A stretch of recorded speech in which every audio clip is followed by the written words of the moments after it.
Madam 2 மாசத்துக்கு முன்னாடி திருப்பதிக்கு சாமி கும்பிடுறதுக்காக போயிருந்தேன் மேடம். அப்ப வழியில ஒரு ஆளு லாட்டரி டிக்கெட் வித்துக்கிட்டு இருந்தான். 25 ரூபாய் கொடுத்து ஒரு லாட்டரி வாங்கினேன் மேடம். அதுல பம்பர் பரிசு 10 கோடி ரூபான்னு போட்டிருந்தாங்க. அந்த மாசம் குலுக்கல்ல எனக்கு முதல் பரிசு விழுந்துருச்சு மேடம். அந்த பணம் தான் வீட்ல இருந்த பணம். இந்த திருட்டு தொல்லைக்கெல்லாம் பயந்துதான் மேடம் பணத்தை பத்திரமா மெத்தை கடையில அடுக்கி வச்சிருந்தேன். என்ன நம்ப சொல்றியா? லாட்டரி சீட்ல விழுந்ததுக்கு என்ன ஆதாரம் வச்சிருக்க? வச்சிருக்கேன் மேடம், ஒரு நிமிஷம் இருங்க.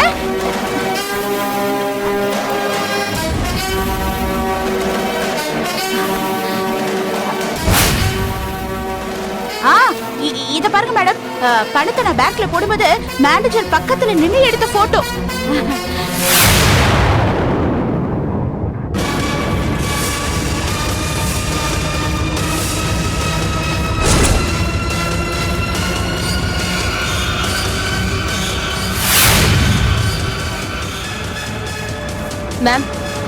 Ma'am, can I have a look at that?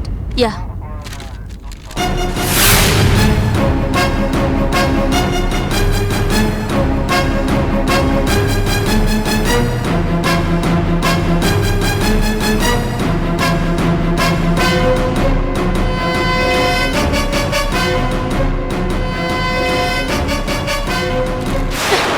இதெல்லாம் ஏன் என்கிட்ட முன்னாடியே சொல்லல? Exactly. கேளுங்க மேடம். மேடம், வீட்ல சொல்லலாம்னு நினைச்சேன். அதுக்குள்ள என்ன எதுவும் பேசாதன்னு சொல்லி என் வாய் அடிச்சிட்டீங்க. அதுக்கப்புறம் இங்க வந்து பணத்தை பத்தி நீங்க கேட்டப்ப நான் சொல்லலாம்னு தான் மேடம் இருந்தேன். அதுக்குள்ள எனக்கு நீங்க திருட்டு பட்டம் கட்டி என்னென்னமோ பேச ஆரம்பிச்சிட்டீங்க. பணத்துக்கு விளக்கம் சொல்லிட்ட, நகைக்கு என்ன விளக்கம் சொல்ல போற? மேடம், அதெல்லாம் கவரிங் நகை மேடம். அதெல்லாம் தங்க நகைன்னு நினைச்சிட்டு நீங்க எடுத்துட்டு வந்துட்டீங்க. நீ சொல்றது உண்மையா இல்லையான்னு இன்னும் கொஞ்ச நேரத்துல தெரிஞ்சிடும். நகைய பரிசோதிக்கிறவன் உன் வீட்ல இருந்து வந்த நகைய செக் பண்ணிட்டு தான் இருக்காரு. அவர் என்ன சொல்றாருன்னு பாப்போம். மேடம், கவரிங் நகையெல்லாம் நான் ஏன் ஒளிச்சு வச்சிருந்தேன்னா, என் வீட்ல இருக்கிற நகையெல்லாம் உண்மையான நகை நினைச்சு யாராவது திருட வந்துட்டாங்கன்னா, நகையை தூக்கிட்டு போறது மட்டும் இல்லாம என்ன கொலை பண்ணிட்டாங்கன்னா என்ன பண்றது? அதனாலதான் மேடம் கவரிங் நகையெல்லாம் நான் மறைச்சு வச்சிருந்தேன் மேடம். மேடம் வாங்க. கான்ஸ்டபிள் கொடுத்த நகையை செக் பண்ணி பார்த்தேன் மேடம், எல்லாம் கவரிங் மேடம். அதை செக் பண்ண ரசீது. சரி, நீங்க போங்க. சரிங்க மேடம். இன்னுமா மேடம் என் மேல இருக்கிற சந்தேகம் தீரல உங்களுக்கு? என்ன மேடம்? கான்ஸ்டபிள்ஸ், இவங்க வீட்ல இருந்து எடுத்து வந்த நகையும் பணத்தையும் ஒப்படைச்சிட்டு இவங்கள பத்திரமா கொண்டு போய் விட்டுட்டு வாங்க. சரிங்க மேடம். ரொம்ப நன்றி மேடம்.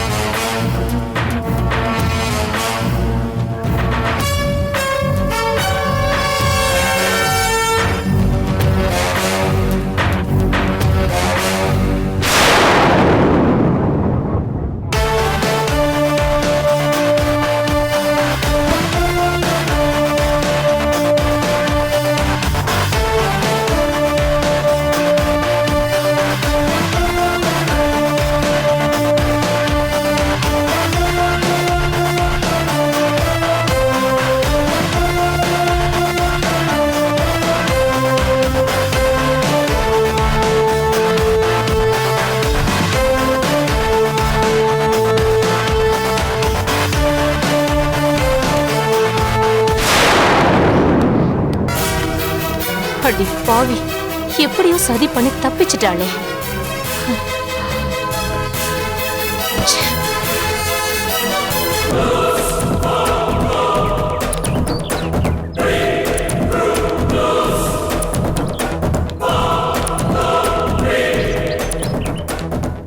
அந்த சூர்யா கடைசி நேரத்தில் நமக்கு போக்கு காட்டிட்டு எஸ்கேப் ஆயிட்டானே.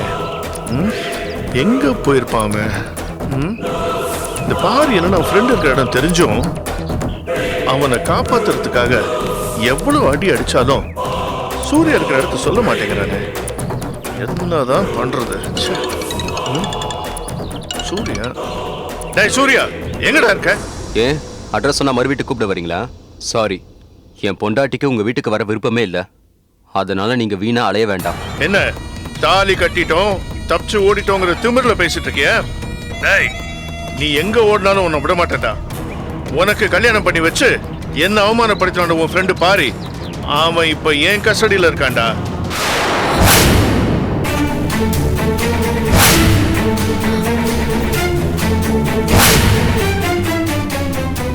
பொண்ணை கல்யாணம் பண்ணதுன்னா நீங்க ஏதாவது செய்யணும்னு நினைச்சா என்ன செய்யுங்க. தேவையில்லாம பாரி ஏதாவது செஞ்சீங்க அப்புறம் நான் உங்களை சும்மா விட மாட்டேன். ஸ்ருதிக்கு தாலி கட்டிட்டா மட்டும் உன்னை நான் விட்டுருவேன்னு நினைக்கிறியா? டேய், இந்த ஒரு விஷயத்தை பொறுத்த வரைக்கும் என் பொண்ணா இருந்தாலும் சரி, நான் சென்டிமெண்ட் பார்க்க போறது இல்ல. உன்னையும் விட மாட்டேன், அந்த பாரியை நான் சும்மா விட போறது இல்ல. ஒழுங்கு மரியாதையை நீ இங்க வந்தனா பாரியை என்ன பண்ணலாம்னு நாம 2 பேரும் சேர்ந்து ஒரு முடிவுக்கு வரலாம். என்னடா சொல்ற, வரியா? அப்பா, நீங்க திருந்தவே மாட்டீங்களா? உங்களுக்கு யாரும் தேவையில்ல. நீங்க பண்றது பிடிக்காம தான் முதல்ல அண்ணன் வீட்டை விட்டு வெளியே போச்சு. இப்போ நானும் வீட்டை விட்டு வெளியே வந்துட்டேன். நீங்க தனியா உங்க பணத்தையும் கௌரவத்தையும் கட்டிக்கிட்டு சந்தோஷமா இருங்க. அடுத்த உங்க சந்தோஷத்தை கெடுக்காதீங்கப்பா. நீங்க பாருங்கப்பா, நான் உங்ககிட்ட கடைசியா ஒண்ணு கேக்குறேன். எங்களுக்கு கல்யாணம் பண்ணி வச்ச அந்த பாரிய ஒண்ணும் பண்ணிடாதீங்கப்பா. அவரை தயவு செஞ்சு வெட்டுருங்கப்பா, ப்ளீஸ். முதல்ல உங்க அண்ணன் போனா, இப்ப நீ. சரி, நீ சொல்றபடியே நான் கேட்கிறேன். பதிலுக்கு நான் சொல்றபடி நீ சரியா? அந்த சூரியவை உடனடியே விட்டுட்டு வந்துரு. நான் யாரையுமே எதுவும் செய்ய மாட்டேன்.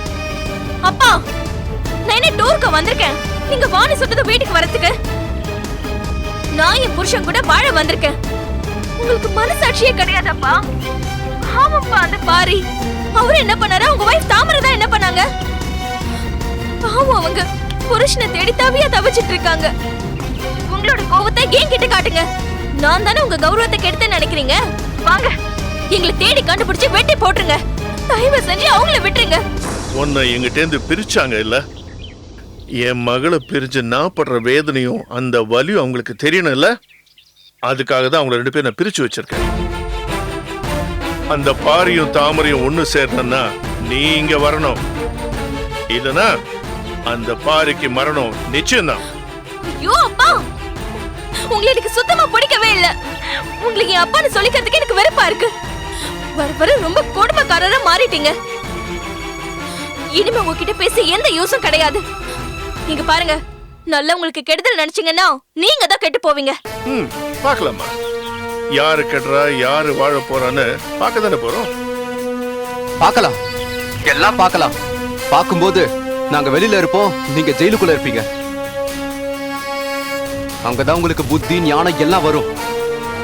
ரெடியா இருங்க, ரொம்ப சீக்கிரமா போறதுக்கு.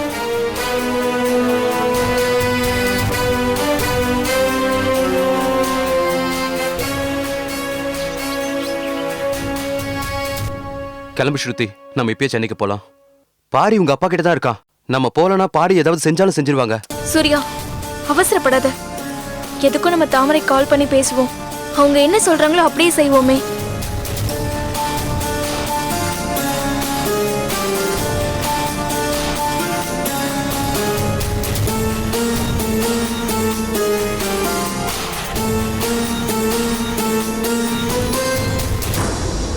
கோகிலாவா கொக்கா? இப்ப நான் கோடீஸ்வரி கோகிலா. யாரும் என்ன அசைக்க முடியாது. கோகிலா, கோகிலா.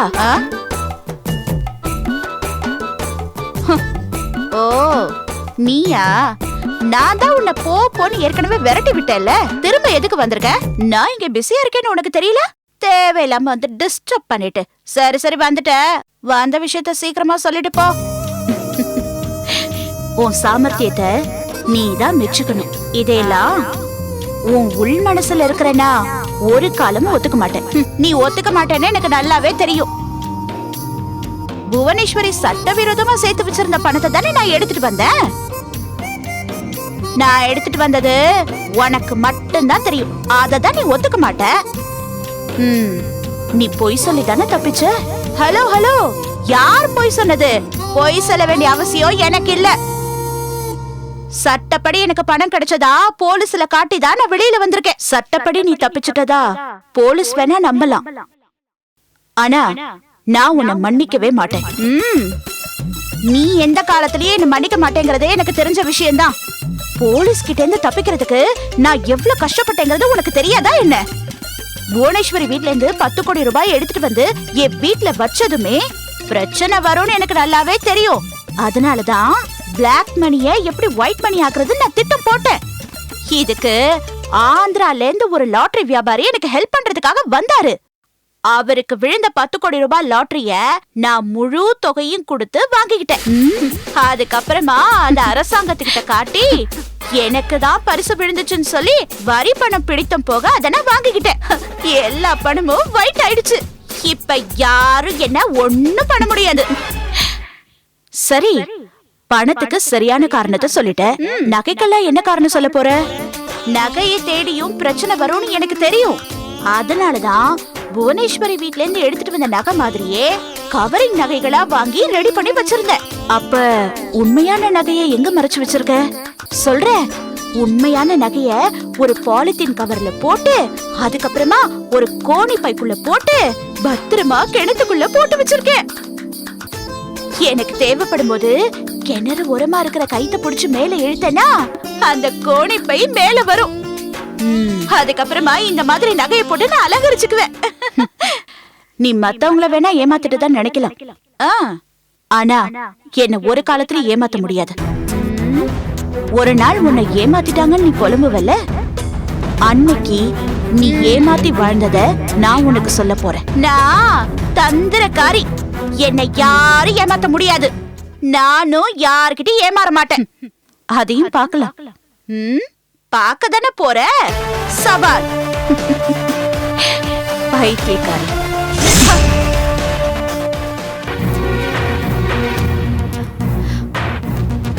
சூர்யா, தாமரை கால் பண்ணி பேசு.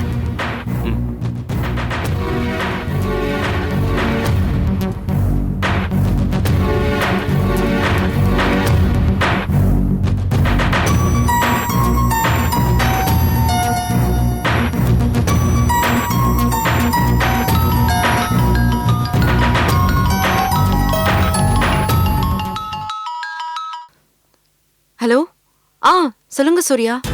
தாமரை, நம்ம பாரிய ஸ்ருதியோட அப்பா தான் பிடிச்சி வச்சிருக்காரு. என்ன சொல்றீங்க? உங்களுக்கு எப்படி தெரியும்? இப்பதான் ஸ்ருதியோட அப்பா கிட்ட ஃபோன் பண்ணி பேசணும். அவர் தான் சொன்னாரு. நாங்க வந்தா பாரிய விட்டுரும் டீல் பேசினாரு. நாங்க உடனே சென்னை கிளம்பி வரோம். நம்ம கிட்ட விஸ்வம் பாரி என்கிட்ட இல்ல தேடிட்டு இருக்கேன்னு தானே சொன்னாரு. அவரை புடிச்சிட்டாரா இல்ல அவங்கள வர வைக்கிறதுக்காக சொல்லிருப்பாரா? தாமரை, தாமரை, நீங்க ஒண்ணும் கவலைப்படாதீங்க. நாங்க உடனே கிளம்பி சென்னைக்கு வரோம். ஸ்ருதி, நான் சொல்றது கொஞ்சம் கேளுங்க. உங்க அப்பா உங்களை வர வைக்கிறதுக்காக அப்படி சொல்லியிருக்காரு. அப்படியே அவர் சொன்ன மாதிரி என் வீட்டுக்காரர் அவர் கஸ்டடியில இருந்தாலும் நீங்க இப்ப இங்க வர வேணாம். எப்படி தாமரை? எங்களுக்கு உதவ போய் தானே உங்களுக்கு எல்லா கஷ்டமும். அங்க பாரி எங்க அப்பா கஸ்டடியில இருக்கும்போது நாங்க எப்படி இங்க நிம்மதியா இருக்க முடியும்? அவர் உங்க அப்பா கிட்ட இருக்காருன்னே வச்சுப்போம். நீங்க வந்தா மட்டும் அவர் விட்டுருவாரா? உங்களையும் சேர்த்து பிடிச்சு வச்சுப்பாரு. எனக்கு என்னமோ உங்க அப்பா கிட்ட என் வீட்டுக்காரர் இருப்பாருன்னு நம்பிக்கை இல்லை. நான் ஒண்ணு பண்றேன். நான் இன்ஸ்பெக்டர் கிட்ட பேசுறேன். அவர் ரொம்ப நல்லவர், நேர்மையானவர். அவர்கிட்ட பேசி என்ன பண்ண முடியும்னு பாக்குறேன். நீங்க அங்கேயே இருங்க. நீங்க என்ன சொன்னாலும் இந்த விஷயத்துல நான் கேட்கறதா இல்ல. நாங்க கிளம்பி அங்க வரோம். வாங்க, உங்களையும் அவர் பிடிச்சு வச்சுக்கிட்டோம். உங்களுக்காக அவர் பட்ட கஷ்டம்லாம் வீணா போட்டோம். என் மேல உங்களுக்கு மரியாதை இருந்துச்சுன்னா நான் சொல்றத கேளுங்க, இல்லைன்னா உங்க இஷ்டப்படியே செய்யுங்க. சாரி தாமரை, மனசு கேட்கல, அதனால தான் அப்படி சொல்லிட்டேன். ஓகே, நீங்க சொல்றபடி நாங்க கேட்கறோம். நீங்க உடனே இன்ஸ்பெக்டர் கிட்ட பேசி பாரி இருக்கிற இடத்த நீங்க கண்டுபிடிங்க. அப்படியே எங்க அப்பாவை பிடிச்சி ஜெயில போட சொல்லுங்க. அப்பதான் அவருக்கு புத்தி வரும். நீங்க 2 பேரும் கவலைப்படாம இருங்க. நான் சீக்கிரமா அவர் இருக்கிற இடத்த கண்டுபிடிச்சிட்டு உங்களுக்கு கால் பண்றேன். சரி தாமரை, என்ன ஏதுன்னு பார்த்துட்டு கால் பண்ணுங்க. சரி ஸ்ருதி, நான் கால் பண்றேன். பாய்.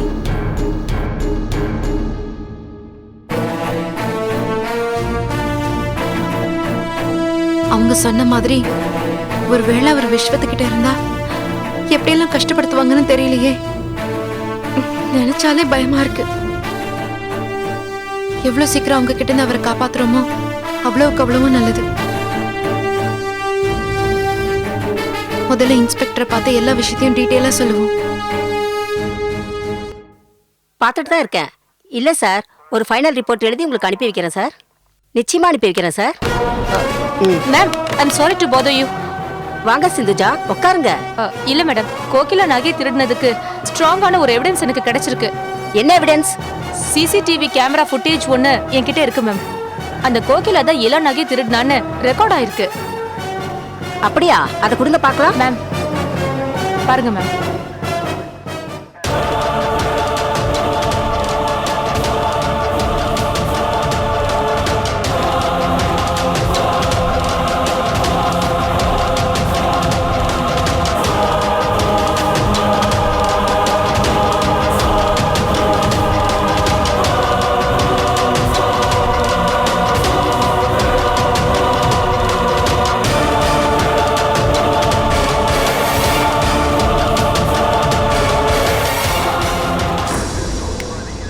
சிந்துஜா, இந்த வீடியோல சுடிதார் போட்ட ஒரு பொண்ணு முகத்தை மூடிக்கிட்டு கூலிங் கிளாஸ் போட்டுக்கிட்டு நகை திருடுறா.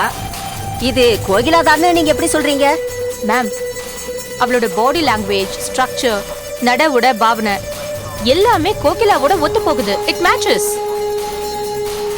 அதனால 100% I'm sure, I'm very sure இது கோகிலா தான். இந்த ஒரு எவிடன்ஸ் போதும். நகை திருடுறது கோகிலா தான்னு கண்டுபிடிச்சிட்டா அப்புறம் இந்த கேஸ்ல தோண்ட தோண்ட எல்லா உண்மைகளும் வெளியே வரும். கோகிலா தான் திறமசாலின்னு ஒவ்வொரு விசாரணையிலும் தப்பிச்சுக்கிறா. இந்த முறை தப்பிக்கவே முடியாது. கான்ஸ்டபிள், அந்த கோகிலாவை கூட்டிட்டு வா. Okay madam.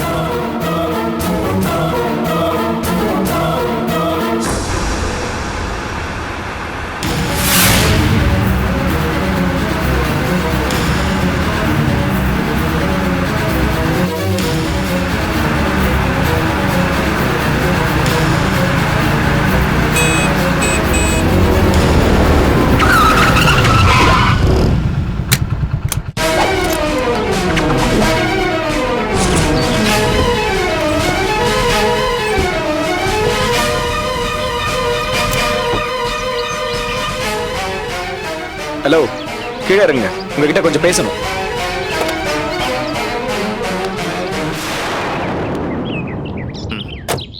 என்ன தம்பி, நல்லா இருக்கீங்களா?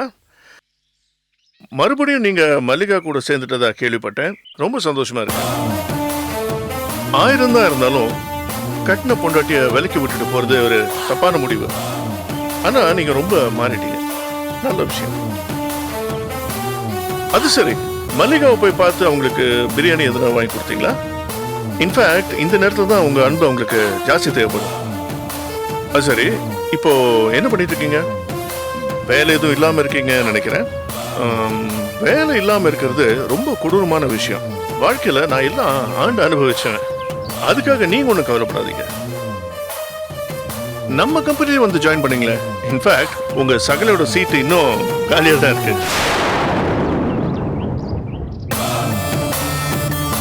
என்ன பாரு, எனக்கு துரோகம் பண்ணிட்டு போயிட்டான். அதெல்லாம் நான் மனசுல வச்சுக்கிட்டு உனக்கு நான் வேலை இல்லைன்னு சொல்ல மாட்டேன். அது வேற, இது வேற. அதுல நான் உங்களை சம்பந்தப்படுத்தவும் மாட்டேன். ஆனா அந்த பாரி மாதிரி நீங்க எனக்கு துரோகம் பண்ணிட கூடாது. உங்க மேல நான் முழு நம்பிக்கை வச்சிருக்கேன். ஹலோ, பேசி முடிச்சிட்டீங்களா? விட்டா ரொம்ப பேசிட்டு போறீங்க. நான் தாங்க உங்ககிட்ட பேசுறதுக்கு வண்டி வழிமச்சு நிப்பாட்டினேன். பரவாயில்லையே, என்னை பத்தி அப்டேட் தெரிஞ்சு வச்சிருக்கீங்க. தம்பி, 1000 கண்ணுடையாள்னு கேள்விப்பட்டிருக்கீங்களா? அந்த மாதிரி தான் நான். எனக்கு எல்லா பக்கம் கண்ணு இருக்கு. என்கிட்ட இருந்து யாருமே தப்பிக்க முடியாது.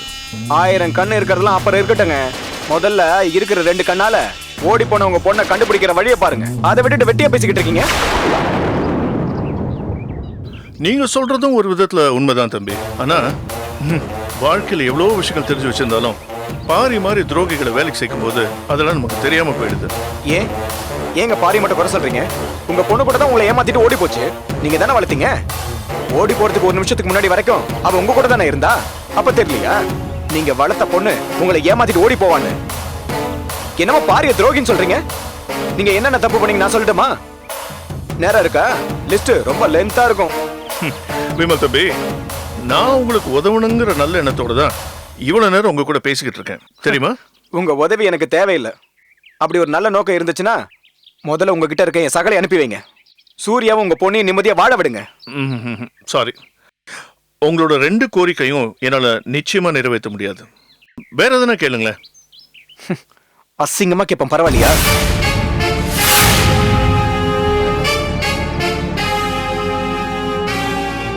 பேண்ட் ஷர்ட் போட்டு தலையை ஒழுங்கா வாரி சோத்தை கட்டிக்கிட்டு ஆபீஸ் போய் டேபிள் சேர தேய்க்கிறோம் நினைச்சுக்கிட்டு இருக்கீங்களா? பொருள் எடுத்து போட்டேன், தலை தனியா தூக்கிடும். இங்க பாருங்க, உங்களுக்கு 1 வாரம் டைம் தரேன். ஒழுங்கு மரியாதையா பாரு எங்க வீட்டுல கொண்டு வந்து விட்டுருங்க. இல்லனா என்ன பண்ணுவீங்க தம்பி? இல்லனா என்ன நடக்குங்கிறத எண்ணி 8வது நாள் தெரிஞ்சுப்பீங்க. தம்பி ஒரு நிமிஷம். நீங்க சொன்ன மாதிரி பாரி உங்ககிட்ட நான் ஒப்படைச்சிடுறேன். ஆனா ஒரு சின்ன சேஞ்ச். பாடி ஐஸ் பாக்ஸ்ல வரும், பரவாயில்லையா?